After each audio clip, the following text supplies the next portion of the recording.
ಒಂದು ಲೌಕಿಕ ಜ್ಞಾನ ಐತಿ, ಇನ್ನೊಂದು ಅಲೌಕಿಕ ಜ್ಞಾನ ಐತಿ. ಅಲೌಕಿಕ ಜ್ಞಾನವನ್ನು ತಿಳ್ಕೊಳ್ಳಬೇಕಾದ್ರೆ ಅದು ಬೇರೆ ಯಾವುದರಿಂದನೂ ತಿಳ್ಕೊಳ್ಳೋಕ್ಕಾಗೋದಿಲ್ಲ. ಅಲೌಕಿಕ ಜ್ಞಾನಿಗಳಂತೇನು ಭೂಮಿ ಮೇಲೆ ಅದಾರ, ಅವ್ರ ಮುಂದೆ ಲೌಕಿಕ ಜ್ಞಾನಿಗಳ ಆಟ ನಡೆಯೋದಿಲ್ಲ. ಯಾಕಂದ್ರೆ ಎಲ್ಲ ವಿದ್ಯೆಗಳ ಸೃಷ್ಟಿಕರ್ತ ಯಾರದಾರಲ್ಲ ಅವರ ಅರಿವನ್ನು ಇವ್ರು ಮಾಡಿಕೊಂಡಾರ. ಹೌದಲ್ಲ? ನಿಮಗೆ ಹಿಂಗೆ ಬೋರ್ಡ್ ಮೇಲೆ ಬರೀತಾರಲ್ಲ, ಸಾಲಿಗೆ ಹೋದ ಕೂಡಲೇ ಅವಕ್ಕೇನಂತಾರಪ್ಪ? ಬರೆಯೋಕ್ಕೇನಂತಾರ? ಏನಂತಾರ? ಬೋರ್ಡ್ ಮೇಲೆ ಬರೀತಿರ್ಲಿ ಏನಂತಾರ ಅವಕ್ಕೆ? ಅಲ್ವೋ ಅಲ್ಲಿ ಮೂಡಿರ್ತಾವಲ್ಲ ಹಿಂಗೆ, ಬರಬರೀತಿ ಹೇಳ್ರಿ, ಅಕ್ಷರ ಅಂತಾರ. ಹೌದಲ್ಲ? ಅಕೇನಂತಾರ? ಅಕ್ಷರ ಅಂತಾರ. ಆಕೇನಂತಾರ? ಅಕ್ಷರ ಅಂತಾರ. ಹೌದಲ್ಲ? ಒಂದು ಸ್ವಲ್ಪ ಸೂಕ್ಷ್ಮ ಕೇಳ್ರಿ. ಹಂಗೆ ಅಕ್ಷರಗಳನ್ನೇನು ಬೋರ್ಡ್ ಮೇಲೆ ಮಾಸ್ತರ್ ಬರಿತಾನಲ್ಲ, ಹೌದಲ್ಲ, ಅವನ್ನ ನೀನು ಕಲಿಯಾಕತ್ತಿದ್ದಿ, ನಿಮ್ಮ ಅಪ್ಪನೂ ಕಲ್ತಿದ್ದ, ಅವ್ರ ಅಪ್ಪನೂ ಕಲ್ತಿದ್ದ. ಹೌದಾ? ಏನವು? ಅಕ್ಷರಗಳು. ನಿಮ್ಮ ಅಪ್ಪ ಕಲ್ತಾನ, ನೀ ಕಲ್ತಿದ್ದಿ, ನಿಮ್ಮ ಅಜ್ಜ ಕಲ್ತಾನ, ಅವ್ರ ಅಜ್ಜ ಕಲ್ತಾನ, ಎಷ್ಟೋ ಮಂದಿ ಕಲ್ತಾರ. ಕಲ್ತವ್ರು ಸತ್ತಾರೋ, ಅಕ್ಷರ ಸತ್ತಾವು? ಅಕ್ಷರ ಯಾವಾಗಾರ ಸತ್ತೈತೇನು? ಆ ಯಾವಾಗಾರ ಸತ್ತೈತೇನು? ಇಲ್ಲ. ಮಜಾ ನೋಡ್ರಿ. ಅವಕ್ಕೇನಂತಾರ? ಏನಂತಾರ ಅವಕ್ಕೆ? ಸಾಯಿಲಾರ್ದಕ್ಕೆ ಅಕ್ಷರ ಅಂತಾರ. ಅಕ್ಷರಗಳು ಇವತ್ತಿನ ತನಕ ಸತ್ತಿಲ್ಲ. ಸತ್ತಿದ್ಯಾರು? ಕಲಿತವ್ರು ಸತ್ತಾರ, ಅಕ್ಷರ ಮಾತ್ರ ಹಂಗಾದವ. ನೋಡ್ರಿ, ತಲೆಯಾಗಿಟ್ಕೋರ್ಲಿ. ಅಕ್ಷರ ಅಂತಂದ್ರೆ ಅದರ ಅರ್ಥ ಏನು ಅಂತಂದ್ರೆ ಎಂದೂ ಕ್ಷರ ಆಗದೇ ಇರುವಂಥದ್ದು, ನಾಶ ಆಗದೇ ಇರುವಂಥದ್ದು. ಆ ಶಿವನಿಗೆ, ಆ ಬಮ್ಮನಿಗೆ ಏನಂತಾರಪ್ಪ ಅಂದ್ರೆ ಅಕ್ಷರ ಅಂತಾರ. ಮನುಷ್ಯರೆಲ್ಲ ಕ್ಷರಗಳು ಅವ್ರೇನದಾರಲ್ಲ ಅಕ್ಷರಗಳು ಅಂತ. ಯಾವುದು ಎಂದೂ ನಾಶ ಆಗೋದಿಲ್ಲ, ಅದು ಅಕ್ಷರ. ಅಕ್ಷರ ಅಂದರೆ ಶಿವ. ನಾಶ ಆಗ್ತಕ್ಕಂಥವ್ರು ಯಾರು? ನಾವು. ಕ್ಷರ ಮತ್ತು ಅಕ್ಷರ ಅನ್ನುವಂಥದ್ದನ್ನು ಅರ್ಥ ಮಾಡ್ಕೊಂಡು ಬಿಟ್ಟರೆ ಪರಬ್ರಹ್ಮದ ಅರಿವು ನಿಮಗೆ ಆದಂಗೆ ಆಗುತ್ತೆ ಅಂತಕ್ಕಂಥದ್ದನ್ನು ಗಮನದಾಗ ಇಟ್ಕೊಂಡು ಒಂದು ಕತೆ ಹೇಳಿ ಮುಗಿಸಿಬಿಡ್ಲಿ. ನಿಮ್ಗೊಂದು ಚಲೋ ಕತಿನ ಅದು ಒಂದೇ ನೆನಪಿನಾಗ ಇಟ್ಕೊಂಡ್ಬಿಡ್ರಿ.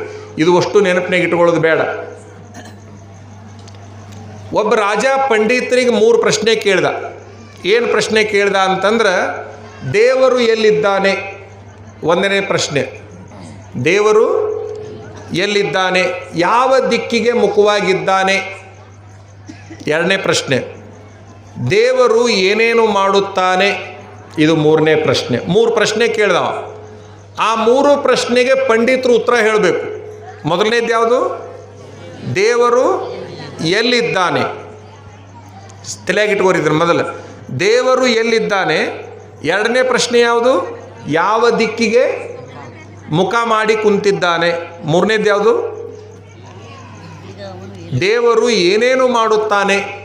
ಈ 3 ಪ್ರಶ್ನೆಗೆ ಉತ್ತರ ಕೊಡ್ರಿ ಅಂದ ರಾಜ. ಎಲ್ಲ ಪಂಡಿತರು ಒಬ್ಬರು ಮುಖ ಒಬ್ಬರು ನೋಡ್ಕೊಂಡ್ರು, ಯಾರಿಗೂ ಸಿಗಲಿಲ್ಲ. ಒಬ್ಬವ ನನಗೆ 3 ತಿಂಗಳು ಟೈಮ್ ಕೊಡ್ರಿ ಹೇಳ್ತೀನಿ ಅಂದ. ಮನೆಗೆ ಹೋಗಿ ಎಲ್ಲ ಪುಸ್ತಕಗಳನ್ನು ತೆಗೆದು ಯಾವ ಪುಸ್ತಕದಾಗ ಉತ್ತರ ಸಿಗುವಲ್ದು. ಊಟ ಬಿಟ್ಟು ಕುಂತೀವ, ಉಪವಾಸ. ಅಡುಗೆ ಮಾಡು ಆಳಂದ. ಯಾಕ್ರಿ ಪಂಡಿತರ ಊಟನ ಮಾಡುವಲ್ರಿ? ನಾ ಅಡುಗೆ ಮಾಡಿ ಇಟ್ಟ ಇಡ್ತೀನಿ, ನೀವು ಊಟನ ಮಾಡುವಲ್ರಿ? ಆ ಟೈಮ್ನೊಳಗೆ ಅವ ಅಂತಾನ, ಊಟನ ಮಾಡುವಲ್ರಿ ಅಂದಾಗ, ನನಗೆ ಊಟ ಹೋಗುವಲ್ದು, 2 ತಿಂಗಳಾತು ಈಗಾಗಲೇ ಏನೂ ಉತ್ತರನೇ ಸಿಗುವಲ್ದು, ಇನ್ನು 1 ತಿಂಗಳು ಟೈಮ್ ಐತಿ. ಆ 1 ತಿಂಗಳದೊಳಗೆ ನಾವು ಉತ್ತರ ಹೇಳಲಿಲ್ಲ ರಾಜಾಗ ಅಂತಂದ್ರೆ ನನ್ನ ಅರಮನೆಗಿಂದ ಹೊರಗೆ ಹಾಕಿಬಿಡ್ತಾನೆ. ನಾ ಬದುಕೋದು ಹೆಂಗೆ ಅಂತ ಮಾನಸಿಕ ಮಾಡ್ಕೊಂಡು ಸಾಯಕತ್ತೀನಿ. ಯಾವ ಊಟ ಗೀಟ ಒಲ್ಲೆ ನಡೆಯ ಕಡೆ ಅಂದ. ಉಣ್ಣುವಷ್ಟು ಟೈಮ್ ಇನ್ನಷ್ಟು ಪುಸ್ತಕ ತೆಗಿತೀನಿ ಅಂದ. ಏನ್ರಿ ಅವು ಪ್ರಶ್ನೆ ಅಂತ ಅದು ಅಡುಗೆ ಮಾಡೋ ಆಳು ಕೇಳ್ತು. ಒಂದು ಚಡ್ಡಿ ಹಾಕಿದ್ದ, ಒಂದು ಸಣ್ಣದೊಂದು ಅಂಗಿ ಹಾಕಿದ್ದ, ಅಷ್ಟೇ ಇದ್ದವ ಅಡುಗೆ ಮಾಡೋ ಭಟ್ಟ. ಏನು ಪ್ರಶ್ನೆ ರೀ ಅಂತ ಪಂಡಿತರನ್ನ ಕೇಳಿದಾಗ ಅವ ಅಡುಗೆ ಮಾಡವ ಕೇಳಿದಾಗಲೇ ಆ ಪ್ರಶ್ನೆ ತೊಗೊಂಡು ರಾಜ ಕೇಳಿದ ಪ್ರಶ್ನೆ ಮಂತ್ರಿ ಕೇಳ್ಯಾನ. ನೀ ಅಡುಗೆ ಮಾಡೋದು ಬಿಟ್ಟು ಇದನ್ನೆಲ್ಲ ಮಾಡಾಕತ್ತೀನಿ, ನಡಿ ಆ ಕಡೆ ಅಂತೇಳಿ ಜಬರಿಸಿದ. ನೋಡ್ರಿ, 1 ಸಾರಿ ಕೇಳಾಕತ್ತೀನಿ, ಹೇಳ್ರಿ. ಏನಿಲ್ಲ, ಇವು 3 ಪ್ರಶ್ನೆ ಕೇಳ್ಯಾನ ಅಂತೇಳಿ ಪಂಡಿತ ಹೇಳ್ದ. ಅಯ್ಯೋ, ಇಷ್ಟು ಪ್ರಶ್ನೆಗೆ ನೀವು 2 ತಿಂಗಳು ಊಟ ಬಿಟ್ರಿ ಅಂದ. ಇಂಥ ಸಣ್ಣ ಪ್ರಶ್ನೆಗೆ 2 ತಿಂಗಳು ಊಟ ಬಿಡ್ತಾರ? ಇವಕ್ಕೆ 3 ಪ್ರಶ್ನೆಗೆ ಉತ್ತರ ನಾ ಹೇಳ್ತೀನಿ, ಎದ್ದೇಳಿ ಊಟ ಮಾಡಿರಿ ಅಂದ. ನೀ ಹೇಳ್ತಿ? ಹಾಂ, ನಾನೇ ಹೇಳ್ತೀನಿ, ಹೇಳಿ ನೋಡುನು ಅಂದ. ನಿಮಗೆ ಹೇಳಂಗಿಲ್ಲ ನಾನು ಅಂದವ. ಯಾರು ಪ್ರಶ್ನೆ ಕೇಳಿರಲ್ಲ ಅವ್ರಿಗೆ ಹೇಳ್ತೀನಿ. ನಿಮಗೆ ಇನ್ನಷ್ಟು ಕೀರ್ತಿ ಬರ್ಬೇಕಂದ್ರೆ ನೀವೇನು ಮಾಡ್ಬೇಕಂದ್ರೆ ರಾಜಾಗ ಹೇಳ್ರಿ, ಅವತ್ತಿನ ದಿವ್ಸ ಎಂದ ಟೈಮ್ ಬರ್ತೈತಲ್ಲ ಉತ್ತರ ಹೇಳೋದು, ಅವತ್ತಿನ ದಿವ್ಸ ನೀವು ಹೇಳ್ರಿ, ಇಂಥ ಸಣ್ಣ ಪುಟ್ಟ ಪ್ರಶ್ನೆಗೆ ನಾವು ಉತ್ತರ ಹೇಳಂಗಿಲ್ಲಪ್ಪ, ನನ್ನ ಮನೆಯೊಳಗೆ ಅಡುಗೆ ಮಾಡೋ ಆಳು ಹೇಳ್ತೈತಿ ಅಂದುಬಿಡ್ರಿ.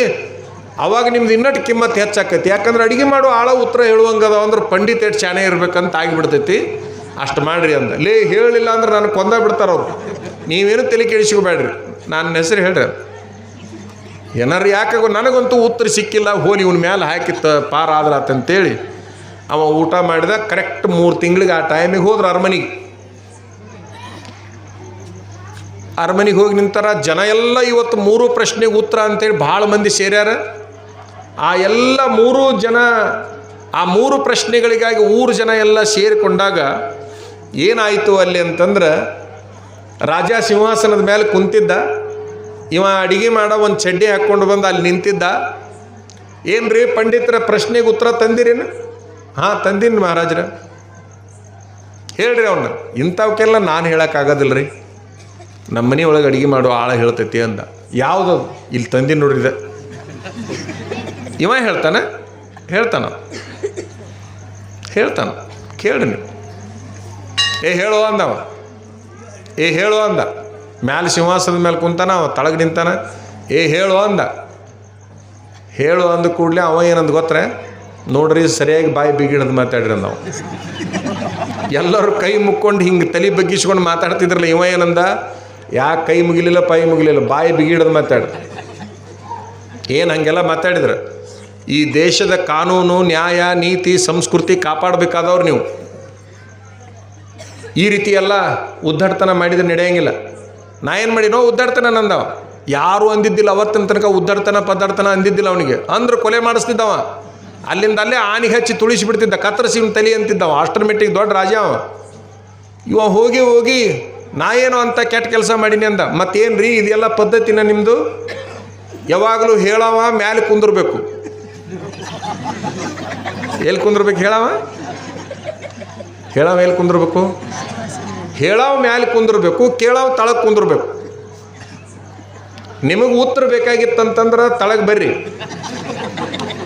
ನಾನು ಉತ್ತರ ಹೇಳೋ ಮೆಟ್ಟಿಗೆ ಮ್ಯಾಲೆ ಕುಂದಿರ್ತೀನಿ, ಆಮೇಲೆ ಹೇಳೋಣ, ಇಲ್ಲಾಂದ್ರೆ ಹೇಳೋದಿಲ್ಲ ಅಂದವು. ಜಗತ್ತಿನೊಳಗೆ ಏನೈತಿ ಕಾನೂನು? ಹೇಳೋರು ಮ್ಯಾಲೆ ಕುಂದ್ರಿ. ಇಲ್ಲಿ ಕುಂದ್ರಿಸಿ ನೋಡ್ರಿ ಇವ್ರನ್ನೆಲ್ಲರೂ. ಹೇಳೋರನ್ನ ಮ್ಯಾಲೆ ಕುಂದ್ರಿಸ್ಬೇಕು, ಕೇಳೋರು ತಳಕ್ಕೆ ಕುಂದಿರ್ಬೇಕು. ಉತ್ತರ ಬೇಕಾಗಿತ್ತು ಕುಂದ್ರಿ, ಇಲ್ಲ ನೀನು ಬಿಟ್ಟು ಬಿಡ್ರಿ, ನಮಗಂತೂ ಸಂಬಂಧ ಇಲ್ಲ ಅಂದ. ಒಳ್ಳೆ ಲಗಾಮ್ ಚಲೋ ಹಾಕಿದವ ಮೊದಲನೇದ್ದ. ಈಗ ಉತ್ತರ ಬೇಕಲ್ಲ, ಜನ ಬಂದುಬಿಟ್ಟಾರ. 3 ತಿಂಗಳು ಕಾದು ಬಂದಾರ. ಅನಿವಾರ್ಯವಾಗಿ ಇದೇನಪ್ಪ ಒಳ್ಳೆ ಪ್ರಶ್ನೆ ಬಂತು. ಹೌದಾ, ಅವ ಹೇಳಕತ್ತಿದ್ದೇನು ಸುಳ್ಳಲ್ಲ. ಹೇಳವ ಮ್ಯಾಲೆ ಕುಂದಿರ್ಬೇಕು, ಕೇಳವ ತಳಗಿರ್ಬೇಕು. ಮಹಾರಾಜ ಎದ್ದು ತಳಗೆ ಬಂದು ನಿಂತ್ಕೊಂಡ. ಇವ ಹೋಗಿ ಚಡ್ಡಿ ಹಾಕ್ಕೊಂಡು ಕುಂತ್ಕೊಂಡು ನೋಡ್ರಿ ಮೇಲೆ ಕುರ್ಚಿದ ಮೇಲೆ, ಸಿಂಹಾಸನದ ಮೇಲೆ ಕುಂತಾನ. ಜಬರ್ದಸ್ತ್ ಕೂತ್ಕೊಂಡ. ಹೇಳೋ ಅಂದವ. ಗತ್ತೆಲ್ಲಿ ಹೋಗ್ತದ? ಬಾಯಿ ಬಿಗಿಡ್ದು ಮಾತಾಡೋ ಅಂದವ. ಕೈ ಮುಗಿ ಅಂದವಂಗ. ಯಾರಿಗೆ? ರಾಜಾಗಿವ ಅಡಿಗೆ ಮಾಡು ಬಟ್ ಕೈ ಮುಗಿ ಅನ್ನಕತ್ತಾನೆ. ಕೈ ಮುಗಿದ. ತಲೆ ಬಗ್ಸಿದ. ಏನು ನಿನ್ನ ಮೊದಲನೇ ಪ್ರಶ್ನೆ ಅಂದಿವ? ದೇವರು ಎಲ್ಲಿದ್ದಾನೆ? ಮೊದಲನೇ ಪ್ರಶ್ನೆ. ಒಂದು ಆಕಳ ತರಿಸ್ರಿ ಅಂದವ. ಆಕಳಂದ್ರೆ ಇಳಿದಿದ್ದದಲ್ಲ, ಇಳಿದಿದ್ದಕ್ಕೇನಂತಾರ? ಆಕಳ ಅಂತಾರೆ. ಇಳಿಲಾರ್ದಕ್ಕೇನಂತಾರ? ಕರ ಅಂತಾರೆ. ಕಟ್ಟಿಕೊಂಡಿದ್ದಕ್ಕೇನಂತಾರೆ? ಮೊದಲನೇ ಸಾರಿ ಗೊತ್ತೇ ಇಲ್ಲ ನಿಮಗೆ, ಯಾಕಂದ್ರೆ ದನ ಮಾರಿಬಿಟ್ರಿ ಎಲ್ಲ. ಮಣಕ ಅಂತಾರೆ. ಸಾಣದೇನು? ಕರ. ಕಟ್ಕೊಂಡಿತ್ತಂದ್ರೆ ಮಣಕ, ಇಳ್ದಿತ್ತಂದ್ರೆ ಆಕಳ. ಅದು ನಿಮ್ಗೆ ಗೊತ್ತಿರಲಿ. ಈಗ ಆಕಳ ಇಲ್ದಂಗೆ ಆಗಿಬಿಟ್ಟು. ನಿನ್ನೆ ಅಮ್ಮವ್ರು ಫೋನ್ ಮಾಡಿದ್ರು ನಮ್ಗೆ, ಅಪ್ಪ ಅವ್ರು ನಾಳೆಗೆ ಎಷ್ಟೊತ್ತಿಗೆ ಬರ್ತೀರಿ, ಏನು ಮಾಡಾಕತ್ತೀರಿ ಅಂದರು. ನಾ ಸೆಗಣಿ ಬೆಳೆಯಾಕತ್ತೀನಿ ಅಂದೆ ಅವ್ರಿಗೆ. ನಾನು ನಿನ್ನೆ ಅವ್ರು ಫೋನ್ ಮಾಡಿದಾಗ ಏನು ಮಾಡಾಕತ್ತಿದ್ದೆ? ನಾನು ನಮ್ಮ ಮಠದಾಗ ಸೆಗಣಿ ಬೆಳೆಯಾಕತ್ತಿದ್ದು. ನಿಮ್ಮ ತಲೆಯಾಗಿರಲಿ. ಇಲ್ಲಿ ಕುಂತರು ಸ್ವಾಮಿಗಳು ಹಾಕಿವಿ, ದಾನ ಮನೆಗೆ ಹೋದ್ರೆ ಸೆಗಣಿ ಬೆಳಿತೀವಿ ನಾವು. ಈಗೂ ಭಾಳ ಮಂದಿಗೆ ಬೇಡಾಗೈತಿ ಇದೆಲ್ಲ ಕೆಲಸ ಮಾಡೋದು. ನೀನು ಇವ್ರು ಫೋನ್ ಮಾಡಿದಾಗ ಸೆಗಣಿ ಬೆಳೆಯಾಕತ್ತಿದ್ದು ನಾನು 4 ಹುಡುಗರು ಕರ್ಕೊಂಡು. 110 ಆಕಳದವ, 100 ಎಮ್ಮೆ ಅದಾವ ನಮ್ಮ ಮಠದಾಗ. ಅವನು ಬೆಳೆಯಾಕತ್ತಿದ್ವಿ. ಸ್ವಾಮಿಗಳಾದವ್ರು ಎಲ್ಲನೂ ಮಾಡಬೇಕು, ಒಂದ ಮಾಡಿದ್ರೆ ನಡೆಯಂಗಿಲ್ಲ. ಈಗ ಇವ್ರ ಅಮ್ಮವ್ರು ಇಲ್ಲಿ ಕುಂತಾರಲ್ಲ, ಅವ್ರ ಆಶ್ರಮಕ್ಕೆ ಹೋದ್ರೆ ಹಿಂಗೆ ಇರ್ತಾರ, ಬೇರೆನೇ ಇರ್ತಾರೆ. ಇವ್ರು ಹಿಂಗದಾರಲ್ಲ ಹಿಂಗೆ ಇರ್ತಾರೇನು? ಆಶ್ರಮಕ್ಕೆ ಹೋದ್ರೆ ಬೇರೆನೇ ಇರ್ತಾರೆ. ತಲೆಯಾಗಿರಲಿ ನಿಮಗೆ. ಮೊದಲನೇ ಪ್ರಶ್ನೆ ಯಾವುದು? ದೇವರು ಎಲ್ಲಿದ್ದಾನೆ? ಒಂದು ಆಕಳ ತರಿಸು ಅಂದೀವ ಮೇಲೆ. ಆಕಳ ತೊಗೊಂಡು ಬಂದು ಕೂಡಲೇ ಹೇಳು ದೇವರು ಎಲ್ಲಿದಾನ? ಸರಿಯಾಗಿ ಕೇಳೋದು ನಾವು. ತಲೆ ಬಗ್ಸ್ ಕೈ ಮುಗಿ, ಅದು ತಲೆ ಬಗ್ಗಿಸಿ ಕೈ ಮುಗಿದು ದೇವರು ಎಲ್ಲಿದ್ದಾನ್ರಿ ಅಂದ. ಹಿಂಗೆ ಕೇಳಬೇಕು. ದೇವರು ಇದ್ರ ಹೊಟ್ಯಾಗ ಹುಲ್ಲನ್ನ ಹಾಲು ಮಾಡಾಕತ್ತೇನ ನಾವು. ಏನು ಮಾಡಾಕತ್ತೇನವ? ದೇವರು ಎಲ್ಲಿದಾನಂತ ಕೇಳಿದೆಲ್ಲ, ಈ ಆಕಳದ ಹೊಟ್ಯಾಗ ಹುಲ್ಲು ಹಿಂಡಿ ಹಾಲು ಮಾಡಾಕತ್ತೇನ. ಬೇಕಾದ್ರೆ ಒಳಗೆ ಹೋಗಿ ನೋಡ್ಕೊಂಬೋಗಂದ. ಒಳಗೆ ಹೊಕ್ಕನವ. ಹುಲ್ಲನ್ಯಾಗ ಹಾಲು ಆಗೋದು ಕರೆಯುವ ಸುಳ್ಳು. ಹುಲ್ಲನ್ನು ಹಾಲು ಮಾಡಾಕತ್ತಾನ. ಒಳಗೆ ಆ ಕೆಲಸ ನಡೆದೈತಿ. ಈಗ ಒಳಗದನವ ಹಾಲು ಮಾಡಾಕತ್ತಾನ ಅಂದ. ಇದ್ರು ಇರ್ಬೋದು ಬಿಡು, ಅವಾಗ ಒಳಗೆ ಹೋಗೋಕ್ಕಾಗಲಿಲ್ಲ, ನೋಡೋಕ್ಕಾಗಲಿಲ್ಲ, ಆಯ್ತು ಬಿಡು ಅಂದ. ದೇವರು ಯಾವ ದಿಕ್ಕಿಗಿದ್ದಾನೆ? ಮೊದಲನೇ ಪ್ರಶ್ನೆಗೆ ಉತ್ತರ ಸಿಕ್ಕೈತಿಲ್ಲ ಅಂದ. ಸಿಕ್ಕೈತ್ರಿ. ಇಲ್ಲ, ಒಳಗೆ ಹೋಗ್ಬೇಕು. ಅದು ಸೆಗಣಿ ಹಾಕು ಜಾಗದಾಗರ ಉಚ್ಚಿ ಜಾಗದಾಗರ ಒಳಗೆ ಹೋಗಿ ನೋಡ್ಕೊಂಬರ್ಬೇಕಲ್ಲ. ಅದು ಹೋಗೋಕ್ಕಾಗಲಿಲ್ಲ, ನೋಡೋಕ್ಕಾಗಲಿಲ್ಲ. ಎರಡನೇ ಪ್ರಶ್ನೆ, ದೇವರು ಯಾವ ದಿಕ್ಕಿಗೆ ಮುಖ ಮಾಡಿ ಕುಂತಿದ್ದಾನೆ? ಒಂದು ಮೇಣಬತ್ತಿ ತರಿಸಂದವ. ಮೇಣಬತ್ತಿ ತರಿಸಿದ, ಹಚ್ಚಿ ಸಿಡಿಸಿದ. ಈ ದೀಪದ ಮುಖ ಯಾವ ಕಡೆಗೆ ಐತಿ ಅಂದವ. ಈ ದೀಪದ ಮುಖ ಯಾವ ಕಡೆಗೆ ಐತಿ ಅಂದ. ಈ ದೀಪದ ಮುಖ ಎಲ್ಲ ಕಡೆಗೆ ಐತಿ ಅಂದ. ದೇವ್ರು ಯಾವ ಕಡೆಗೆ ಯಾವ ದಿಕ್ಕಿನಾಗ ಅದಾನಂದೆಲ್ಲ, ಎಲ್ಲ ದಿಕ್ಕಿನಾಗೂ ಅದಾನ, ಇಂಥಲ್ಲಿ ಇಲ್ಲ ಅಂತ ಅನ್ನುವಂಗಿಲ್ಲ. ಈ ದೀಪದ ಮುಖ ಎಲ್ಲ ಕಡೆಗೆ ಇದ್ದಂಗೆ ಅವನು ಕೂಡ ಎಲ್ಲ ಕಡೆಗೆ ಅದಾನ. ಅವ ಎರಡಕ್ಕೂ ಒಪ್ಪಗೊಂಡ. ಮೂರನೇದು ಯಾವುದ್ರಿ? ದೇವರು ಏನೇನು ಮಾಡುತ್ತಾನೆ ಅಂತ ಅವ ಮೂರನೇ ಪ್ರಶ್ನೆ ಕೇಳಿದ್ನಲ್ಲ. ಅವ ಇನ್ನೇನು ಮಾಡಬೇಕು? ದೇವರು ಅಡಿಗೆ ಮಾಡ್ಕೊಂತ ಕುಂತವನ್ನ ಕರ್ಕೊಂಬಂದು ಸಿಂಹಾಸನ ಮೇಲೆ ಕುಂದ್ರಿಸ್ಯಾನ. ಇಲ್ಲಿ ಮ್ಯಾಲೆ ಕುಂತವನ್ನ ಕೈ ಮುಕ್ಕೊಂಡು ನಿಲ್ಲುವಂಗೆ ಮಾಡಿಟ್ಟಾನ. ಹಿಂಗೆ ನೋಡ, ಒಬ್ಬೊಬ್ರನ್ನ ಮ್ಯಾಲೆ ಇಳಿಸ್ತಾನೆ, ಒಬ್ಬರನ್ನ ತಳಗೆ ಇಳಿಸ್ತಾನೆ. ಇದು ಅವನ ಕೆಲಸ ಅಂತ ಹೇಳ್ದವ. ಇಷ್ಟೇ. ದೇವರು ಇಲ್ಲ ಅನ್ನುವಂಥ ಹುಚ್ಚು ಸಾಹಸ ಬೇಡ. ದೇವರಿದ್ದಾನೆ. ಎಲ್ಲ ಕೆಲಸಗಳನ್ನು ನಾವು ಮಾಡಾಕತ್ತಾನ. ಈ ದೇಹದೊಳಗೆ ರಕ್ತ ಐತಲ್ಲ, ಈ ದೇಹದೊಳಗೆ ರಕ್ತ ಐತಲ್ಲ, ನಿಮ್ಮ ತಲೆಯಾಗಿರಲಿ. ಎಷ್ಟೇ ವಿಜ್ಞಾನ ಮುಂದುವರೆದೈತಂದ್ರೂ ಕೂಡ ಒಂದೇ ಒಂದು ಹನಿ ರಕ್ತವನ್ನು ಸೃಷ್ಟಿ ಮಾಡೋಕ್ಕೆ ಯಾವ ವಿಜ್ಞಾನಿಂದ ಆಗ್ತಾ ಇಲ್ಲ. ತಲೆಯಾಗಿಟ್ಕೋರಿ. ಮನುಷ್ಯನಂಗೆ ಕೆಲಸ ಮಾಡುವಂಥ ಒಂದು ಮನುಷ್ಯನನ್ನು ಸೃಷ್ಟಿ ಮಾಡ್ಯಾನ ವಿಜ್ಞಾನಿ. ಅದರೊಳಗೆ ರಕ್ತ ಐತೇನು? ಇಲ್ಲ. ತಲೆಯಾಗಿರಲಿ ನಿಮಗೆ. ಒಂದು ಹನಿ ರಕ್ತವನ್ನು ಕಂಡು ಹಿಡಿಯುವಂಥ ಯಾವ ವಿಜ್ಞಾನನೂ ಕೂಡ ಮುಂದುವರೆದಿಲ್ಲ. ಏನು ಬೆಳಿತೀರಿಲ್ಲಿ? ಜೋಳ ಬೆಳಿತೀರಿ? ಒಂದೇ ಒಂದು ಜೋಳದ ಕಾಳನ್ನು ಬೆಳೆಯುವಂತಹ ವಿಜ್ಞಾನಿಗಳು ಹುಟ್ಟಿಲ್ಲ. ಒಂದೇ ಒಂದು ಜೋಳದ ಕಾಳನ್ನು ಬೆಳೀತಕ್ಕಂತಹ ವಿಜ್ಞಾನಿ ಹುಟ್ಟಿಲ್ಲ. ಒಂದೇ ಒಂದು ಹನಿ ಹಾಲನ್ನು ಕಂಡು ಹಿಡಿತಕ್ಕಂತಹ ವಿಜ್ಞಾನ ಹುಟ್ಟಿಲ್ಲ. ಒಂದು ಹನಿ ರಕ್ತವನ್ನು ತಯಾರು ಮಾಡ್ತಕ್ಕಂತಹ ವಿಜ್ಞಾನ ಹುಟ್ಟಿಲ್ಲ. ಹುಟ್ಟಕ್ಕೆ ಸಾಧ್ಯನೂ ಇಲ್ಲ. ಒಟ್ಟಾರೆ ಗಮನದಾಗಿರಲಿ. ಯಾವುದು ಭಾಳ ಜಾಣತನ ಅಂತಂದ್ರೆ, ಈ ಎಲ್ಲ ಸೃಷ್ಟಿಯ ನಿಗೂಢನಾಗಿರ್ತಕ್ಕಂಥ ಬ್ರಹ್ಮನ ಅರಿವನ್ನು ಮಾಡಿಕೊಳ್ಳೋದೇನೈತಲ್ಲ, ಅದು ಜಾಣತನ. ಅದನ್ನು ತಿಳ್ಕೋಬೇಕಂತ ನೀವೆಲ್ಲ ಕುಂತಿರಲ್ಲ. ನಿಮ್ಮಷ್ಟು ಒಳ್ಳೆಯ ಜನ ಬಹುಶಃ ಬೇರೆ ಊರಾಗ ಸಿಗೋದು ಕಷ್ಟ. ಯಾಕಂದ್ರೆ ಬ್ರಹ್ಮನ ಅರಿವನ್ನು ಮಾಡಿಕೊಳ್ಳಕ್ಕೆ ನೀವು ಕುಂತಿದ್ದು ನಮಗೆ ಭಾಳ ಖುಷಿ ಅನಿಸೈತಿ. ಈ ವರ್ಷ ಮೊದಲನೇದ್ದು ತೇರು ಮಾಡಿಸಿರಲ್ಲ. ಏನು ಮಾಡಿಸಿರಿ? ತೇರು ಮಾಡಿಸಿರಿ. ಈ ಊರು ಭಾಳ ಮಜಾ ಐತಿ. ನಮಗೆ ಬಂದ ಮೇಲೆ ಗೊತ್ತಾಯ್ತು. ಊರು ಎಲ್ಲೈತಿ? ತಳಗೈತಿ. ದೇವ್ರು ಎಲ್ಲೈತಿ? ಮ್ಯಾಲೆ ಐತಿ. ಏರು ಐತಿ, ನೀರು ಐತಿ, ಊರು ಐತಿ. ಯಾವುದು ಪುಣ್ಯಕ್ಷೇತ್ರ? ದೇವರು ಅಂತೇನು ಕೊನೆಗೆ ಒಂದು ರೂ ಬರ್ತೈತಲ್ಲ, ಆ ದೇವರು ಅಂತೇಳಿ ಅದು ಎಲ್ಲಿ ಇರ್ತೈತಿ ಅಂತಂದ್ರೆ, ಊರು ಮತ್ತು ಏರು ಮತ್ತು ನೀರು ಇವು ಮೂರು ಇದ್ದಲ್ಲಿ ದೇವರು ಇರ್ತೈತಿ ಅಂತಕ್ಕಂಥದ್ದನ್ನು ಅರ್ಥ ಮಾಡ್ಕೋಬೇಕು. ಏನಿರಬೇಕು? ಮೂರಿರಬೇಕು. ಏರು, ಊರು, ನೀರು ಇದ್ದಲ್ಲಿ ಏನಿರಬೇಕು? ದೇವರು ಇರಬೇಕು. ಹೌದಾ? ದೇವರು ಇದ್ದಲ್ಲಿ ಏನಿರ್ಬೇಕಂದ್ರೆ ತೇರಿರ್ಬೇಕು ಅನ್ನೋದಕ್ಕಾಗಿ ಆ ತೇರನ್ನು ಕೂಡ ಮಾಡಿಸಿಬಿಟ್ರಿ ನೀವು. ಎಲ್ಲ ರೂ ಅದಾವೆ ನೋಡ್ರಿ. ಇವು ಕೊನೆವೇನಿವು ಎಲ್ಲವು? ಏಸು ರೂ ಅದಾವು ರೀ? 5 ರೂ ಆಗ್ಯಾವ.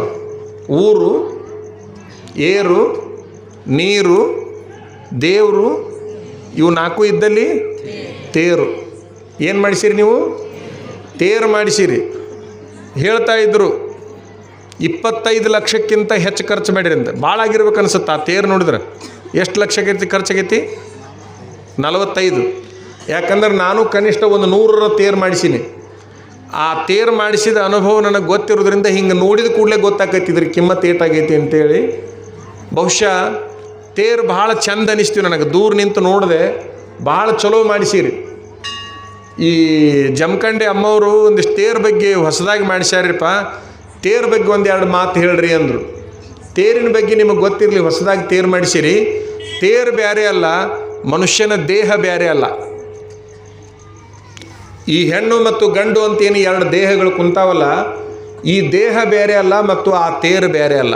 ಯಾವಾಗ? ನಾಳೆ ಹೇಳ್ತೀರ? ನಾಳೆ ತೇರು ಹೇಳ್ತೀರಿ. ಕೆಲವಷ್ಟು ಹೇಳ್ತೀನಿ, ನಿಮಗೆ ಗೊತ್ತಿಲ್ಲದ್ದು ಹೇಳ್ತೀನಿ, ಮಾಡಿಬಿಡ್ರಿ.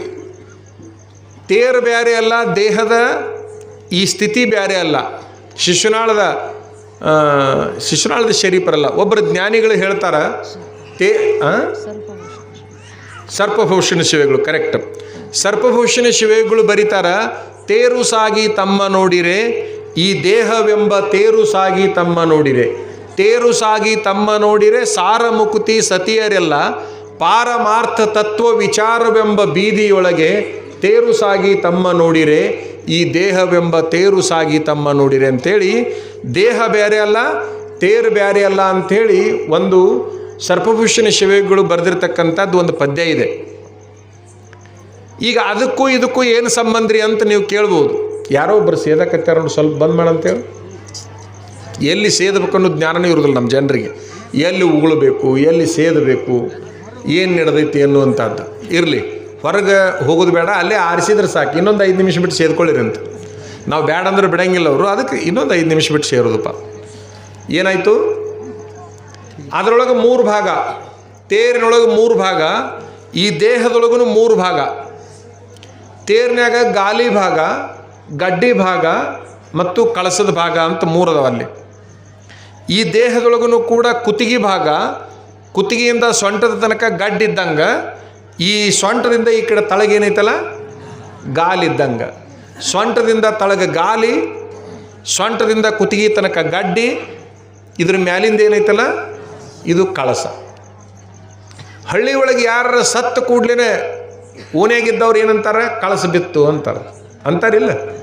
ನಿಮ್ಮ ಕಡೆಗೆ ಅಂತಾರಿಲ್ಲ ಕಳಸ ಬಿತ್ತು ಅಂತೇಳಿ. ಇದ್ದಾಗ ಒಮ್ಮೆ ಕಳಸ ಅನ್ಲಿಲ್ಲ ಇವ್ರ ತಲೆಗೆ, ಅದು ಸತ್ತಾಗ ಕಳಸ ಅಂದವ್ರು ನೋಡ್ರಿ. ಅಲ್ಲಿ ತನಕ ಅನ್ನೋ ಮಂದಿ ಅಲ್ಲಿ ಇವರು, ಸತ್ತ ಮೇಲೆ ಅದಕ್ಕೆ ಕಳಸ ಅಂತಾರೆ. 3 ಭಾಗ ಆಯಿತು.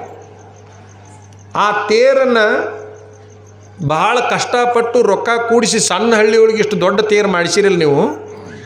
3 ಭಾಗ ಮಾಡಿದೀವಲ್ಲ ನಾವು. ಆ ತೇರನ್ನು ಎದರಿಂದ ಜಗ್ತೀರಿ? ಹಗ್ಗ ಐತಿ, ತಂದಿರಿ. ಆ ಹಗ್ಗ ಎದ್ರದದು? ಕಾತಿದೋ, ಪ್ಲಾಸ್ಟಿಕ್ಕಿನ ಹುರಿದೋ, ನೂಲಿಂದು. ನಿಮ್ಮ ತಲೆಯೊಳಗಿರಲಿ. ಆ ನೂಲು ಅಂತೇನೈತಲ್ಲ, ಹಗ್ಗ ಬಿಚ್ಚಿಬಿಟ್ರೆ ನೂಲು ಒಂದೊಂದು ಎಳಿ ಬರ್ತೈತಲ್ಲ, ಒಂದೊಂದು ಎಳಿ ಬರ್ತೈತಿ. ಎಲ್ಲ ಒಂದೊಂದು ದಾರದ ಎಳಿ ಕಟ್ಟಿದಂಗೆ ಕಟ್ಟಿ ತೇರು ಜಗ್ರಿ. ಹಿಂಗೆ ತೇರು ಬರ್ತೈತೆ, ಕೈಯಾಗ ದಾರ ಬರ್ತೈತೆ, ದಾರನೇ ಬರ್ತೈತಲ್ಲ, ಪಟ್ ಪಟ್ ಪಟ್ ಅಂತ ಹರಿದು ಬಿಡ್ತೈತೆ ನೋಡ್ರಿ. ಒಂದೊಂದು ನೂಲನ್ನು ಒಂದೊಂದು ದಾರವನ್ನು ಹಿಂಗೆ ಕಟ್ಟಿ ಜಗ್ಗಿ ಬಿಟ್ರೆ ಕೈಯಾಗ ಏನು ಬರ್ತ? ದಾರ ಬರ್ತೈತೆ, ಹೊರತಾಗಿ ತೇರು ಬರೋದಿಲ್ಲ. ಒಂದೊಂದು ಎಳಿಗೆ ಬೆಲೆ ಇಲ್ಲ, ಬಲ ಇಲ್ಲ. ಒಂದೊಂದು ಎಳಿಗೆ ಬೆಲೆನೂ ಇಲ್ಲ, ಬಲನೂ ಇಲ್ಲ. ಅವು ಎಲ್ಲವೂ ಒಂದು ಕಡೆಗೆ ಸೇರಿ ಹಗ್ಗ ಆದಂಗೆ ಆಗುತ್ತಲ್ಲ. ಏನು ಜಕ್ಕೊಂಡು ಹೋಗ್ತೈತದ ಹಗ್ಗ? ತೇರನ್ನು ಜಕ್ಕೊಂಡು ಹೋಗ್ತೈತಿ. ಇಡೀ ಈ ಎಳ್ಳಿಗುತ್ತಿ ಜನ ಏನು ತಲೆಯಾಗಿಟ್ಕೋಬೇಕಪ್ಪ ಅಂದ್ರೆ, ನಮಗೆ ಒಬ್ಬೊಬ್ಬರಿಗೆ ಬೆಲೆ ಇಲ್ಲ, ನಾವೆಲ್ಲರೂ ಒಂದಾದಿವಿ ಅಂತಂದ್ರೆ ಈ ಹಗ್ಗದ ತಾಕತ್ತು ನಮಗೂ ಬರ್ತೈತಿ, ಒಗ್ಗಟ್ಟಿದ್ರೆ ತಾಕತ್ತು ಬರ್ತೈತಿ ಅಂತ ತಿಳ್ಕೊಬೇಕು. ತೇರಿನ ಹಗ್ಗ ಹಿಡಿದವ್ರು ನೀವೇನು ತಿಳ್ಕೊಬೇಕು? ಒಗ್ಗಟ್ಟಿನ್ಯಾಗ ಬಲ ಐತಿ. ಹಗ್ಗ ಅಂದ್ರೆ ಏನು ಹೇಳ್ತಾ? ಒಗ್ಗಟ್ಟನ್ನು ಹೇಳ್ತಾ. ಒಂದು ಕಡೆಗೆ ಎಲ್ಲರೂ ಸೇರಿದ್ವಿ ಅಂದ್ರೆ ಬೇಕಾದ್ದು ಮಾಡಕ್ಕೆ ಬರ್ತೈತಿ ಅನ್ನೋದನ್ನು ಹಗ್ಗ ಹೇಳ್ತೈತಿ. ಇದು ಮುಗಿದ ಮೇಲೆ ನೀವು ಮೂರ್ತಿ ತೊಗೊಂಡು ಹೋಗಿ ಒಳಗೆ ತೇರಿನಾಗ ಇಟ್ಟ ಮೇಲೆ ತೇರೇನಾಗುತ್ತೆ? ಚಾಲನೆ ಆಗುತ್ತೆ. ಅಲ್ಲಿ ತನಕ ತೇರು ಎಳೆಯಂಗಿಲ್ಲ. ಪಲ್ಲಕ್ಕಿಯಾಗರ ಅನ್ರಿ, ಪೂಜಾರಿ ತಲೆ ಮೇಲೆ ಹೊತ್ಕೊಂಡರ ಅನ್ರಿ, ಊರು ಹಿರಿಯರ ತಲೆ ಮೇಲರ ಅನ್ರಿ, ಹೊತ್ಕೊಂಡು ಹೋಗ್ತೀರಿ. ಹೊತ್ಕೊಂಡು ಹೋಗಿ ಆ ಮೂರ್ತಿಯನ್ನು ಸುತ್ತ ಹಾಕಿ 5 ಸುತ್ತು ಪ್ರದಕ್ಷಿಣೆ ಮಾಡಿ ಮ್ಯಾಲೆ ಮೂರ್ತಿಯನ್ನು ಇಟ್ಟ ಮೇಲೆ ತೇರು ಸಾಗ್ತೈತಿ. ಹೌದಲ್ಲ? ನಿಮ್ಮ ತಲೆಯಾಗಿರಲಿ, ಎಲ್ಲಿ ತನಕ ತೇರಿಗೆ ಬೆಲೆ ಬರುವುದಿಲ್ಲ? ಬರಬರಿ ಹೇಳ್ರಿ. ಮೂರ್ತಿಯನ್ನು ತಂದಿಡುವ ತನಕ ತೇರಿಗೆ ಬೆಲೆ ಬರುವುದಿಲ್ಲ. ತೇರಿಗೆ ಬೆಲೆ ಬರೋದು ಯಾವಾಗ? ಮೂರ್ತಿ ಇಟ್ಟ ಮೇಲೆ. ಎಷ್ಟು ಕಟ್ಟಿಗೆ ಕೆತ್ತಿ ಮಾಡಿದ್ರೂ ಅದಕ್ಕೆ ಬೆಲೆ ಇಲ್ಲ, ಎಷ್ಟು ಚಂದನ ಪಟಾಕಿಗಳನ್ನು ಕಟ್ಟಿದ್ರೂ ಬೆಲೆ ಇಲ್ಲ, ಎಷ್ಟು ಹೂವಿನ ಹಾರ ಹಾಕಿದ್ರೂ ಅದಕ್ಕೆ ಬೆಲೆ ಇಲ್ಲ. ಅದು ಎಲ್ಲದಕ್ಕೂ ಬೆಲೆ ಬರೋದು ಯಾವಾಗ? ಒಳಗೆ ದೇವರ ಮೂರ್ತಿಯನ್ನು ಇಟ್ಟಾಗ ಬೆಲೆ ಬರ್ತೈತಿ. ಹಂಗೆ ನೀವು ಎಲ್ಲರೂ ಏನು ಕುಂತಿರಲ್ಲ, ನೀವು ಎಷ್ಟು ಚಂದನ ಅರಿವಿ ಹಾಕ್ಕೊಂಡು ಮಿನ್ನ ಹಾಕ್ಕೊಂಡು ಬಂದರೂ ನಿಮಗೆ ಬೆಲೆ ಇಲ್ಲ. ನಿಮ್ಮೊಳಗೆ ದೇವರಿದ್ದಾಗ ಮಾತ್ರ ನಿಮಗೆ ಬೆಲೆ ಬರ್ತೈತೆ ಹೊರತಾಗಿ ಅಲ್ಲಿ ತನಕ ನಿಮಗೂ ಬೆಲೆ ಬರಲ್ಲ. ತೇರಿನೊಳಗೂ ದೇವರು ಬೇಕು, ನಿಮ್ಮೊಳಗೂ ಏನು ಬೇಕು? ಬೇಕು. ತೇರು ಎಲ್ಲಿಗೆ ತೊಗೊಂಡು ಹೋಗ್ತೀರಿ? ಪಾದಗಟ್ಟಿಗೆ ತೊಗೊಂಡು ಹೋಗ್ತೀರಿ. ಇನ್ನೊಂದು ಗೊತ್ತಾ ನಿಮಗೆ? ಎಲ್ಲರ ಕೈಯಾಗಿ ಏನು ಕೊಟ್ಟಿರ್ತೀರಿ ತೇರು ಸಾಗೋಕ್ಕಿಂತ ಮೊದಲು ಉಗ್ಗಾಕ? ಬರೋಬ್ಬರಿ ಹೇಳ್ರಿ. ಉತ್ತತ್ತಿ, ಬಾಳೆಹಣ್ಣು. ಬಾಳೆಹಣ್ಣು ಉತ್ತತ್ತಿನ ಯಾಕೆ ಕೊಡ್ತಾರ? ಮಾವಿನಕಾಯಿ ಅಂಥವಿಂಥವು ಯಾಕೆ ಕೊಡಂಗಿಲ್ಲ? ತೆಂಗಿನಕಾಯಿ ಮ್ಯಾಲೆ ಹೋಗ್ಯಾಕ ಕಳಸಕ್ಕೆ ಹೋಗ್ಯಾವ ಎರಡು ಯಾವುವು? ಉತ್ತತ್ತಿ, ಬಾಳೆಹಣ್ಣು. ಉತ್ತತ್ತಿ ಬಾಳೆಹಣ್ಣ ಕೊಡ್ತಾರೆ. ತಲೆಯಾಗಿರಲಿ, ಬಾಳೆಹಣ್ಣು ಈ ಜಗತ್ತಿನೊಳಗೆ ಎಲ್ಲ ದೇವರಿಗೆ ನೈವೇದ್ಯ ಯಾಕೆ ಹಿಡಿತಾರಂದ್ರೆ, ಈ ಭೂಮಿ ಮೇಲೆ ಎಂಜಲಾಗದೇ ಇರುವಂಥ ಒಂದೇ ಒಂದು ಹಣ್ಣು ಅಂತಂದ್ರೆ ಅದು ಬಾಳೆಹಣ್ಣು ಮಾತ್ರ. ಎಲ್ಲದೂ ಎಂಜಲಾಗಿ ಬರ್ತೈತಿ. ಹೌದಲ್ಲ? ಮಾವಿನ ಹಣ್ಣು ತಿಂದ ಮೇಲೆ ಏನು ಒಗಿತೀರಿ ನೀವು? ಗೊಟ್ಟ ಒಗಿತಿರಲ್ಲ. ನೀರ್ಲ ಹಣ್ಣು ತಿಂದ ಮೇಲೆ ಏನು ಒಗಿತೀರಿ? ಬೀಜ ಒಗಿತಿರಲ್ಲ. ಎಲ್ಲದನ್ನು ತಿಂದು ಉಗುಳ್ತೀರಿ. ಮನುಷ್ಯನ ಎಂಜಲಾಗ್ಯದ ಎಲ್ಲ. ಎಂಜಲ ಆಗದೇ ಇರುವಂಥದ್ದು ಒಂದೇ ಒಂದು ಯಾವುದು ಅಂತಂದ್ರೆ ಬಾಳಿ ಒಂದೇ ಸಾರೆ ಬಸರಾಗುತ್ತೆ. ಚೇಳು ಕೂಡ ಒಂದೇ ಸಾರೆ ಬಸರಾಗುತ್ತೆ.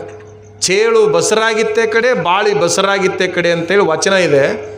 ಹೆಂಗೆ ಬಾಳಿ ಒಂದೇ ಸಾರೆ ಬಸರಾಗ್ತೈತಲ್ಲ, ಅದು ಎಂಜಲಾಗಿಲ್ಲ ಅನ್ನೋ ಕಾರಣಕ್ಕೆ, ಪುನರ್ಜನ್ಮ ಇಲ್ಲ ಅನ್ನೋ ಕಾರಣಕ್ಕೆ, ಅದಕ್ಕೆ ಮತ್ತೊಂದು ಹುಟ್ಟಿಲ್ಲ. ಬಾಳೆಹಣ್ಣು ಯಾರ ಹೋಗಿ ಬೀಜ ಊರಿದಂಗೆ ಊರಿರನಪ್ಪ? ಇಲ್ಲಲ್ಲ. ಬಾಳೆಹಣ್ಣನ್ನು ಬೀಜ ಊರಿದಂಗೆ ಊರಂಗಿಲ್ಲ. ಯಾಕೆ ನಾವು ಅದನ್ನು ತೇರಿಗೆ ಸಮರ್ಪಣೆ ಮಾಡ್ತೀವಿ ಅಂದ್ರೆ ಅದು ಎಂಜಲಾಗಿಲ್ಲ ಮತ್ತು ಅದಕ್ಕೆ ಪುನರ್ಜನ್ಮ ಇಲ್ಲ ಅನ್ನೋ ಕಾರಣಕ್ಕಾಗಿ ದೇವರಿಗೆ ನಾವು ಸಮರ್ಪಣೆ ಮಾಡ್ತೀವಿ. ಉತ್ತತ್ತಿ ಯಾಕೆ ಹಾಕ್ತೀವಿ ಅಂತಂದ್ರೆ, ನಾವು ದೇವರಿಗೆ ಬೇಡ್ಕೋತೀವಿ, ಇನ್ನೊಂದು ಸಾರಿ ನನ್ನನ್ನು ಉತ್ಪತ್ತಿ ಮಾಡಬೇಡ ಅಂತ ಬೇಡಿಕೊಂಡು ಉತ್ತತ್ತಿಯನ್ನು ಹಾಕುವಂಥ ಪ್ರಯತ್ನಕ್ಕಾಗಿ, ಶಾಸ್ತ್ರಕ್ಕಾಗಿ ಆ ಉತ್ತತ್ತಿಯನ್ನು ನಾವು ಹಾಕ್ತೀವಿ. ಗಾಲಿಗೆ ಏನು ಇಡ್ತೀರಿ? ಮತ್ತೆ ಬರೋಬರಿ ಹೇಳಕತ್ತೆ ನೋಡು. ಇವನಿಗೆ ಇಟ್ಕೋರಿ, ನಾಳೆ ಗೊತ್ತೈತೆ ಅವಂಗೆಲ್ಲ. ಏನು ಇಡ್ತೀಯಪ್ಪ? ದೊಡ್ಡದೊಂದು ಕುಂಬಳಕಾಯಿ ಒಳಗೆ 150 ಥರದ ಕುಂಬಳಕಾಯಿ ಅದಾವೆ. ಎಷ್ಟು ಥರದ ಕುಂಬಳಕಾಯಿ ಅದಾವು? 150 ಥರದ ಕುಂಬಳಕಾಯಿ ಅದಾವು. ಆದ್ರೆ ಗಾಲಿಗಿಡು ಕುಂಬಳಕಾಯಿ ಯಾವುದು? ನಂಜುಗುಂಬಳನೇ ಇಡಬೇಕು. ಅಂತಿಂಥ ಕುಂಬಳ ಇಡಬಾರ್ದು. ನಂಜುಗುಂಬಳ ಅಂತ ಸಿಗತೈತಿ. ನಂಜುಗುಂಬಳ ಅಂದರೆ ಯಾವುದು? ಜಾತ್ರೆ ದಾಸೋಹಕ್ಕೆ ಅಡಿಗೆ ಮಾಡೋಳಗೆ ಹೆಚ್ಚು ಹಾಕ್ತಿರ್ತಾರೆ ನೋಡ್ರಿ. ಊಟಕ್ಕಂತ ಅಡಿಗೆ ಅಂತ ಹಾಕ್ತಿರ್ತಾರಲ್ಲ, ಅದು ನಂಜುಗುಂಬಳ. ಯಾರಿಗೆ ಅನಾರೋಗ್ಯ ಆಗೈತಲ್ಲ ಅವ್ರು ಅದನ್ನು ತಿನ್ನಬಾರ್ದು. ಯಾರು ಆರೋಗ್ಯವಂತರದಾರಲ್ಲ ಅವ್ರಿಗೆ ಏನಾಗೋದಿಲ್ಲ. ಅದು ನಂಜುಗುಂಬಳವನ್ನು ಬಲಗಡೆ ಗಾಲಿಗಿಡಬೇಕು. ತೇರಿನ ಬಲಗಡೆ ಗಾಲಿಗೆ ಆ ನಂಜುಗುಂಬಳವನ್ನಿಟ್ಟು 3 ಗಾಲಿಗೆ ಲಿಂಬೆ ಹಣ್ಣು ಇಡಬೇಕು. ತೇರು ಎಳಿಬೇಕಾದ್ರೆ ಆ ಬಲಗಡೆ ಗಾಲಿಗೆ ಕುಂಬಳಕಾಯಿಯನ್ನು ಇಟ್ಟು ದಾಟಿಸ್ತಾರೆ. ಕುಂಬಳಕಾಯಿನ ಗಾಲಿಗಿಡ್ತೀರಿ, ಬಾಳೆಹಣ್ಣು ಉತ್ತತ್ತಿನ ಮ್ಯಾಲೆ ಒಗಿತೀರಿ. ನಾ ಕೇಳ್ತೀನಿ, ಕುಂಬಳಕಾಯಿ ಯಾಕೆ ಮ್ಯಾಲೆ ಒಗಿಬಾರ್ದು? ಒಗದಿದ್ರಿ ಮತ್ತೆ ನೀವು. ಕುಂಬಳಕಾಯಿನ ಗಾಲಿಗೆ ಇಡಬೇಕು, ಉಳಿದಿದ್ದನ್ನು ತೇರಿನ ಕಳಸಕ್ಕೆ ಒಗಿಬೇಕು ಅನ್ನೋದೈತಲ್ಲ. ಯಾಕೆ ಅಂದ್ರೆ ಕುಂಬಳಕಾಯಿ ನಂಜು ಅಂದ್ರೇನು? ವಿಷ. ಇಡೀ ಊರು ಜನ ಏನು ತಿಳ್ಕೊಬೇಕಪ್ಪ ಅಂತಂದ್ರೆ, ಕೆಟ್ಟದ್ದೇನೈತಲ್ಲ, ವಿಷ ಏನೈತಲ್ಲ, ಕೆಟ್ಟ ಗುಣ ಏನೈತಲ್ಲ, ಅದನ್ನು ಕಾಲಾಗಿಟ್ಟು ದಾಟಬೇಕು ಅನ್ನುವ ಸಂಕೇತಿಕವಾಗಿ ಕುಂಬಳಕಾಯಿಯನ್ನು ಗಾಲಿಯಾಗಿಟ್ಟು ದಾಟಿಸ್ತಾರ. ನೀವೆಲ್ಲ ಏನು ಮಾಡಬೇಕು? ನಿಮ್ಮ ತಲೆಯಾಗಿ ಏನಾದರೂ ಕೆಟ್ಟದ್ದು ಇದ್ವು ಅಂತೇಳಿ ತಿಳ್ಕೊಳ್ರಿ. ಅದನ್ನು ನಾಳಿನಿಂದ ನಿಮ್ಮ ಕಾಲಾಗ ಹಾಕಿ ತುಳಿದು ಬಿಡ್ರಿ. ಇಷ್ಟೇ ಸಾಕು. ಕೆಟ್ಟ ವಿಚಾರಗಳನ್ನು ತಲೆಯಾಗಿಟ್ಕೋಬೇಡ್ರಿ. ಅದನ್ನು ತೆಗೆದು ಹಾಕಿಬಿಡ್ರಿ. ನಾಳಿನ ದಿವಸ ಸ್ವಚ್ಛ ಆಗಿಬಿಡ್ರಿ. ಮುಂದೆ ಪಾದಗಟ್ಟಿಗೆ ಹೋಗ್ತೈತೆ ನೋಡ್ರಿ. ಪಾದಗಟ್ಟಿಗೆ ಹೋಗೇ ಬರ್ಬೇಕಲ್ಲ, ಐತನ ಇಲ್ಲಿ ಮಾಡೀರಿ. ಪಾದಗಟ್ಟಿಗೆ ಹೋದ್ರೆ ಅರ್ಧ ಜಾತ್ರೆ ಆಯ್ತು. ಮೂಲ ಜಾಗಕ್ಕೆ ಬಂದ ನಂತರ ಆ ವರ್ಷದ ಪೂರ್ಣ ಜಾತ್ರೆ ಆಯಿತು. ಮೊದಲನೇ ಸಾರಿ ತೇರು ಎಳೆಯಕತ್ತೀರಿ, ಬಹಳ ಹುಷಾರಿರಬೇಕು. ಊರು ಹಿರಿಯರು ಎಲ್ಲರೂ ಹುಷಾರಿರಬೇಕು. ವಯಸ್ಸಾದವ್ರನ್ನ, ಅನಾರೋಗ್ಯಕ್ಕಿದ್ದವ್ರನ್ನ, ದುರ್ಬಲರನ್ನು, ಹೆಣ್ಣು ಮಕ್ಕಳನ್ನು, ಸಣ್ಣ ಮಕ್ಕಳನ್ನು ಎಲ್ಲಿ ಬಿಡಬಾರ್ದು ನೀವು? ತೇರಿನ ಗಾಲಿ ಹತ್ತಿರ ಬಿಡಬೇಡ್ರಿ. ಯಾಕಂದ್ರೆ ಕೂಡಿದ ಸಂದರ್ಭದಲ್ಲಿ ಯಾವ್ಯಾವ ಹೋಗಿರ್ತಾವ. ದುರ್ಬಲರಿದ್ರೂ ಹೋಗಿ ಬೀಳ್ತಾವ, ಹೆಣ್ಣು ಮಕ್ಕಳಿದ್ರೂ ಕೂಡ ಹೋಗಿ ಬಿದ್ದು ಬಿಡ್ತಾರೆ, ಮತ್ತು ಸಣ್ಣ ಮಕ್ಕಳಿದ್ರೂ ಕೂಡ ಹೋಗಿ ಬೀಳ್ತಾವ. ಅದಕ್ಕೆ ಯಾವಾಗಲೂ ತೇರಿನ ಎಡಬಲದೊಳಗೆ ಗಟ್ಟುಳವ್ರು ನಿಂತಿರಬೇಕು, ಅವರು ಕೂಡ ದೂರ ನಿಂತಿರಬೇಕು. ಆ ಎಚ್ಚರಿಕೆಯೊಳಗೆ ತೇರು ಎಳೀರಿ, ತೇರು ಚಲೋ ಆಗಲಿ. ಇಡೀ ನಾಡಿನ ಜನ ಈ ಊರಿನ ರಂಗನಾಥ ಸ್ವಾಮಿ ತೇರು ನೋಡಕ್ಕೆ ಬರುವಂಗೆ ಆಗಲಿ ಅಂಥೇಳಿ ತುಂಬ ಹೃದಯದಿಂದ ಹಾರೈಸಿ, ಒಳ್ಳೆಯದಾಗಲಿ. ನಿಮ್ಮ ಜಾತ್ರೆ ದೊಡ್ಡ ಪ್ರಮಾಣ ಮೆರೆಯುವಂಗಾಗಲಿ, ನಿಮ್ಮ ಜಾತ್ರೆಯನ್ನು ಎಲ್ಲರೂ ನೋಡುವಂಗಾಗಲಿ, ಅದನ್ನು ನಾವು ಟಿ ವಿಯಾಗ ಪೇಪರ್ನ್ಯಾಗ ನೋಡುವಷ್ಟರ ಮೆಟ್ಟಿಗೆ ನಮಗೂ ಆಗಲಿ ಅಂಥೇಳಿ ಅದರ ಪ್ರಚಾರ ಭಾಳ ಚಲೋ ಆಗಲಿ ಅಂತೇಳಿ ಹಾರೈಸಿ, ಇವರೆಲ್ಲರೂ ಭಾಳ ಚಲೋ ಮಾತಾಡ್ಯಾರ. ಇವರೆಲ್ಲರ ಮಾತು ಕೇಳಬೇಕಾಗಿತ್ತು. ಆದರೆ ನಾವು 2 ಹೊತ್ತು ಪ್ರಸಾದ ಮಾಡೋದ್ರಿಂದ ಬೆಳಗ್ಗೆ ಮಾಡಿದ್ವಿ, ಮಾಡ್ಕೊಂಡು ಬರ್ರಿ ಅಂತೇಳಿ ಅಂದರು. ಅಮ್ಮವ್ರು ನಮಗೆ ತಾಯಿ ಜಾಗದಾಗ ಕೂತ್ಕೊಂಡು ಅಡುಗೆ ಮಾಡಿಸಿ, ನೀಡಿಸಿ, ಉಣಿಸಿ ಕರ್ಕೊಂಡು ಬಂದರು ಈ ಕಾರ್ಯಕ್ರಮಕ್ಕೆ. ಅವರ ಋಣವನ್ನು, ಆ ಮನೆಯವರ ಋಣವನ್ನು ತೀರಿಸುವ ಕಾಲ ಬೇಗ ಬರಲಿ ಅಂತೇಳಿ ಹಾರೈಸಿ, ಇವ್ರನ್ನೂ ಕೂಡ ಎದುರಿಗೆ ನಿಂತ್ಕೊಂಡು ನಮ್ಮ ಇವರು ಗದ್ದನಕೆರೆ ಒಳಗೆ ಒಂದು ಮಠ ಐತಲ್ಲ, ರಾಮಾರೋಡ್ ಮಠ, ಆ ಮಠದವರು, ಆ ಮಠದಾಗ ನಮಗೆ ಭೇಟಿಯಾಗ್ಯಾರ. ಭಾಳ ಸರಿ ನಮ್ಮ ಮೇಲೆ ಬಹಳ ಪ್ರೇಮ ಇದ್ದವರು, ಅಭಿಮಾನಿಗಳು. ಅವರು ಕೂಡ ಅಲ್ಲೇ ನಿಂತ್ಕೊಂಡು ಎಲ್ಲಿ ತನಕ ನಿಂತಿದ್ರಂದ್ರೆ ನಾವು ಜಳಕ ಮಾಡಿ ಪೂಜೆ ಮಾಡಿ ತಾಟ್ನೊಳಗೆ ನೀಡ್ಕೊಳ್ಳೋ ತನಕನೂ ಕೂತ್ಕೊಂಡು, ಇನ್ನು ನಾವು ಉಣ್ಣಾಕತ್ತಿದ್ವಿ, ಸ್ವೀಕಾರ ಮಾಡಾಕತ್ತಿದ್ವಿ ಅಂದಮೇಲೆ ಮತ್ತೆ ಈ ಕಡೆ ಬಂದು ನಿಮಗೆಲ್ಲ ಉಪದೇಶ ಮಾಡ್ಯಾರ. ಒಟ್ಟು ಎಲ್ಲ ಕಾರ್ಯಕ್ರಮ ಭಾಳ ಚೆಂದ ಆಗೈತಿ. ಇವರು ಅನಗವಾಡಿ ಅಮ್ಮವರು ಹಿರಿಯರು, ಇವರು ಈ ಭಾಗದೊಳಗೆ. ಇವ್ರನ್ನ ನಾವು ನೋಡಾಕತ್ತಿ ಕನಿಷ್ಠ 25 ವರ್ಷ ಆಯಿತು. ಇವ್ರ ಆಶ್ರಮ ಅವಾಗ ಭಾಳ ಸಾಣದಿತ್ತು, ಈಗ ಭಾಳ ದೊಡ್ಡ ಪ್ರಮಾಣ ಬೆಳೆದೈತಿ. ಹೋದ ವರ್ಷನೇ ಅಚ್ಚೇ ವರ್ಷ ನಮ್ಮನ್ನು ಅವ್ರ ಮಠಕ್ಕೆ ಕರೆಸಿ ಮಿನ್ನ ಪ್ರಸಾದ ಮಾಡಿಸಿ ಕಳಿಸಿದ್ರು. ಅವ್ರನ್ನೂ ಒಮ್ಮೆ ಕರೆಸಿ ನಾವು ಪ್ರಸಾದ ಮಾಡಿಸ್ಬೇಕಾಗೈತಿ. ಬೇಗನೆ ಅವ್ರನ್ನೂ ಕರೆಸಿ ಪ್ರಸಾದ ಮಾಡಿಸುವಂಥ ಕಾಲ ಬರಲಿ. ನಮ್ಮ ಶ್ರೀದೇವಿಯವ್ರನ್ನೂ ಕೂಡ ಕರೆದು ನಾವು ಆಗ ಹೇಳೇ ಬಿಟ್ವಿ, ಈ ಸರಿ ನಮ್ಮ ಜಾತ್ರೆಗೆ ನೀವೇ ಪುರಾಣ ಹೇಳ್ರಿ ಅಂತೇಳಿ. ಯಾಕಂದ್ರೆ 1 ಸಾರಿ ಉಣಿಸಿದ್ರೆ 10 ಸಾರಿ ಉಣಿಸಿದ್ರೆ ಅದ್ರ ಋಣ ತೀರ್ತೈತಿ. ಅದಕ್ಕೆ ಅವ್ರನ್ನೂ ಕರೆದಿವಿ ನಾವು. ನಿಮಗೆಲ್ಲರಿಗೂ ಒಳ್ಳೆಯದಾಗಲಿ, ರಂಗನಾಥ ಸ್ವಾಮಿ ಅನುಗ್ರಹ ಆಗಲಿ. ನಿಮ್ಮನ್ನೆಲ್ಲ ನೋಡಿ ಭಾಳ ಖುಷಿ ಆಯ್ತು. 1-2 ಸೂಚನೆಗಳನ್ನು ಏನು ಕೊಡ್ತೀವಿ ಅಂದ್ರೆ, ಜನರನ್ನ ಕತ್ತಲ್ದಾಗ ಕುಂದ್ರಿಸ್ಬೇಡ್ರಿ. ಈಗ ಕತ್ಲ ಅಂತಂದ್ರೆ ನಿಮಗನ್ಸುತ್ತೆ ಬೆಳಕಿನಾಗ ಕುಂತಾರವರು ಅಂತೇಳಿ. ನಿಮ್ಗೆ ಒಂದು ತಲೆಯಾಗಿರಲಿ, ನಾಟಕ ಟಾಕೀಸ್ ಏನಿರ್ತಾವೆ ನೋಡ್ರಿ, ನಾಟಕ ಟಾಕೀಸು ಅದು ಜನ ಕತ್ತಲ್ದಾಗಿರಬೇಕು, ಮ್ಯಾಲ್ಯಾಗಷ್ಟೇ ಬೆಳಕಿರಬೇಕು. ಈ ಸಭಾಧ್ಯ ಹೆಂಗೈತಿ ಅಂತಂದ್ರೆ, ಇಲ್ಲಿ 100ಕ್ಕೆ 100 ಬೆಳಕಿರಬೇಕು. ಕನಿಷ್ಠ 70ರಷ್ಟು ಬೆಳಕು ಹೆಣ್ಮಕ್ಳ ಮೇಲೆ ಗಂಡು ಮಕ್ಕಳ ಮೇಲೆ ಬಿದ್ದಿರಬೇಕು. ಮತ್ತು ಇನ್ನೂ ಒಂದು ಏನು ಮಾಡ್ಬೇಕಪ್ಪ ಅಂದ್ರೆ, ಗಂಡು ಮಕ್ಕಳು ಆ ಕಡೆ ಈ ಕಡೆ ಕುಂತೀರಿ. ಮುಂದಿನ ವರ್ಷ ನೀವು ಯಾರನ್ನೇ ಕರೆಸ್ರಿ, ಇಲ್ಲಿ ಒಂದು ಕಡೆಗೆ ಗಂಡು ಮಕ್ಕಳು, ಒಂದು ಕಡೆಗೆ ಹೆಣ್ಮಕ್ಳು ಕುಂದ್ರಿ. ಅದರ ಸಭಾದ ಪರಿಣಾಮ ಭಾಳ ಚಲೋ ಆಕತಿ. ಭಾಳ ಖರ್ಚು ಮಾಡ್ಕೋತೀರಿ ಪಾಪ ನೀವು.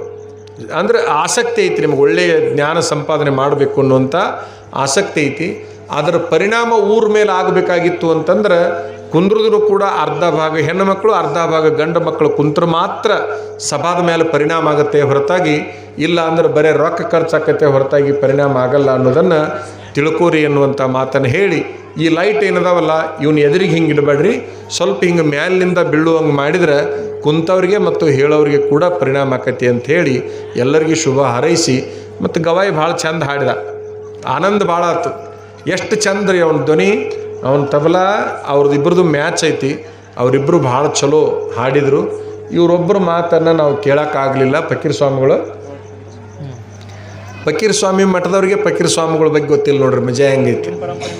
ನಮ್ಮ ಪರಂಪರೆನ ಅಂತ ನಮ್ಮ ಶಾಖಾ ಮಠಗಳು ಬಹಳ ಅದಾವ, ಎಲ್ಲಿದಾವ ಅಂತ ನಮಗೆ ಗೊತ್ತಿಲ್ಲ. ಆದ್ರೆ ಏನಾಗೈತಿ ಅಂತಂದ್ರೆ, ಫಕೀರ್ ಸ್ವಾಮಿ ಮಠ ಬೀಳಿಗೆ ಒಳಗೊಂದು ಐತಿ ಅನ್ನೋದು ಇವತ್ತಿನ ದಿವಸ ನಮಗೆ ಗೊತ್ತಾಯಿತು, ಖುಷಿ ಆಯಿತು. ಇನ್ನೂ ನಾವು 4 ವರ್ಷ ಆತು ಈಗ ಫಕೀರ್ ಸ್ವಾಮಿ ಮಠಕ್ಕಾಗಿ. ಇನ್ನೂ ನಮ್ಮ ಕನಿಷ್ಠ 30 ಮಠ ಅದಾವ, ಅವ್ನು ನೋಡೋಕ್ಕಾಗಿಲ್ಲ. ನಮಗೆ 4 ವರ್ಷ ಆದರೂ ಹೋಗೋಕ್ಕಾಗಿಲ್ಲ. ಒಟ್ಟಾರೆ ಫಕೀರ್ ಸ್ವಾಮಿ ಮಠ ಭಾವೈಕ್ಯತಾ ಮಠ, ದ್ವೇಷ ಬಿಡು ಪ್ರೀತಿ ಮಾಡು ಅಂದಿರುವಂಥ ಮಠ. ನಮ್ಮ ಮಠದ ಶಾಸ್ತ್ರ ಯಾವುದು? ದ್ವೇಷ ಬಿಡು ಪ್ರೀತಿ ಮಾಡು. ಎಲ್ಲರ ಮೇಲೂ ದ್ವೇಷ ಬೇಡ, ಎಲ್ಲರ ಮೇಲೂ ಪ್ರೀತಿ ಮಾಡು ಅನ್ನುವಂಥ ಮಠ. ನೀವು ನಮ್ಮನ್ನು ಪ್ರೀತಿ ಮಾಡಿರಿ, ನಾವು ಇನ್ಮೇಲೆ ನಿಮ್ಮನ್ನು ಪ್ರೀತಿ ಮಾಡ್ತೀವಿ ಅಂಥೇಳಿ ನಮ್ಮ ಮಾತನ್ನು ಮುಗಿಸ್ತೀವಿ.